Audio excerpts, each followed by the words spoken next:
Itu harapan kami ya, bahwa sebenarnya Richard Eliezer ini juga bagian dari korban. Richard Eliezer korban juga. Sebenarnya Tumbal ya? tumbal aja, Tumbalnya Verdi Sambo. tumbalnya Ferdy Sambo. Oke. Mungkin nggak sih kemudian Verdi Sambo kemudian mengambil alih tanggung jawab eh, baik moral maupun pidana bahwa ini semua terjadi adalah karena perintah saya gitu. Dari awal kan sudah sampaikan seperti itu, tetapi dalam proses ini kan kita lihat faktanya berbeda. Tidak ada tanggung jawab itu malah. Malah sekarang mau mojokin Richard Eliezer dengan membilang bahwa hajar. Kedua bilang untuk melindungi Richard Eliezer bikin TKP. Ketiga mengenai status GC-nya itu jangan dipakai untuk hanya untuk kepentingan diri sendiri. Menurut saya sangat nggak masuk nalar. Anda bilang satu sisi Anda siap bertanggung jawab, sisi yang lainnya Anda malah memojokkan Baradae. Kalau sebelum masuk agenda pembuktian, ayo kita uji bersama-sama, gitu kan? Katanya objektif. Ini kalau begini tidak objektif namanya. Belum sampai ke persidangan, mereka sudah menyerang Richard Eliezer. Kalau masalah tembak masalah hajar kita bantah, itu tembak.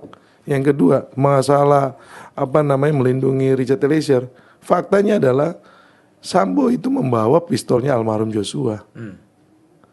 Kemudian kan sempat jatuh di depan rumah Duren 3 kalau teman-teman lihat di rekonstruksi. Buat apa bawa pistolnya almarhum Joshua?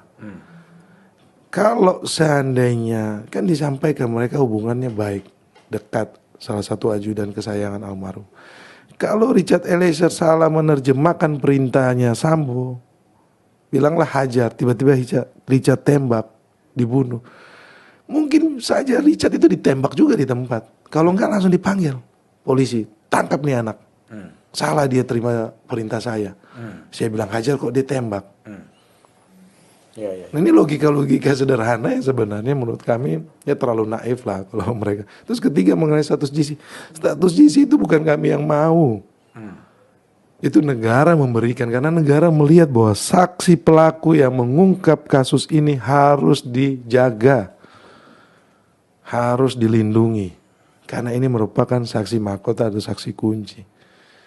Jadi itu filosofi Undang-Undang Perlindungan Saksi dan Korban kan seperti itu Mas Budiman. Ketika saksi pelaku ataupun korban yang mau bekerja sama dengan penegak hukum, kemudian mengungkap kasus ini secara terang benderang apa yang terjadi, negara wajib untuk menjaga, melindungi. Itu filosofinya Undang-Undang Perlindungan Saksi dan Korban. Kalau klien saya sebagai JC ini kemudian manfaatnya sebagai Undang-Undang Perlindungan Saksi Korban, kami kan berharap sekali. Ini kan kalau ada, buat apa ada perlindungan saksi dan korban tapi klien saya tidak mendapatkan manfaat. Tetapi dalam hal ini kami sangat berterima kasih juga sama LPSK karena kemarin setiap hari kita komunikasi. Kemarin saya masih bertemu. Ini luar biasa, pendampingannya luar biasa, penjagaan keamanan klien saya luar biasa. Kami apresiasi. Dan nanti peran LPSK itu adalah untuk memberikan peringanan hukuman ya atau apapun ya. Jadi nanti mereka akan membuatkan surat rekomendasi sesuai dengan pasal 10 ayat 4 Undang-Undang Perlindungan Saksi dan Korban. LPSK akan memberikan surat rekomendasi kepada jaksa penuntut umum dan kepada majelis hakim.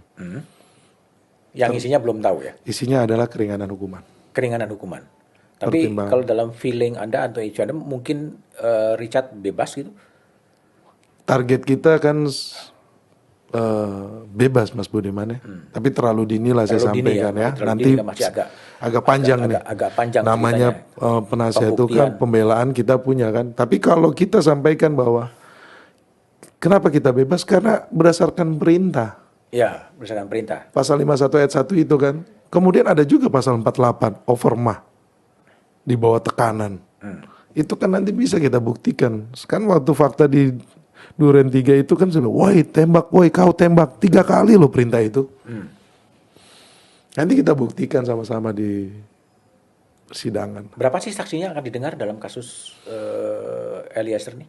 60 60 saksi. Jadi ini agak panjang Mas. Agak panjang ya. Iya. Berarti sampai akhir tahun baru akan selesai. Perkiraan saya seperti itu Mas Budiman. Paling cepat Desember selesai. Paling cepat Desember selesai ya. Iya. Kecuali kalau memang semuanya ada ya, udah dipotong dengan eksepsi yang nggak diajukan kan sebenarnya waktunya itu lebih cepat ya. Lebih cepat. Kita sih berharap cepat supaya kasus ini nggak usah lama-lama lah ya. Rumit nggak sih bagi Anda pengalaman pengacara profesional menangani kasus Eliezer ini? Dibilang rumit, tantangannya ada Mas Budiman. Setiap perkara kan ada tantangannya. Tapi dalam kasus ini kan rumitnya karena apa? Saksi yang lain yang menjadi terdakwa tidak mendukung Richard, itu Tidak aja. mendukung Richard dan semuanya akan dalam tanda petik akan memojokkan Richard Iya. dan Kita itu sudah lihat dari awal kan, mereka kan semua satu. satu dan akan jadi tumbal kira-kira. Ya kita akan perjuangin gitu, Oke, keadilan. Roni, thank you ya. Thank you banget. Makasih. Jadi teman-teman itulah percakapan saya dengan kuasa hukum Baradae, Richard Eliezer, Roni Talapesi.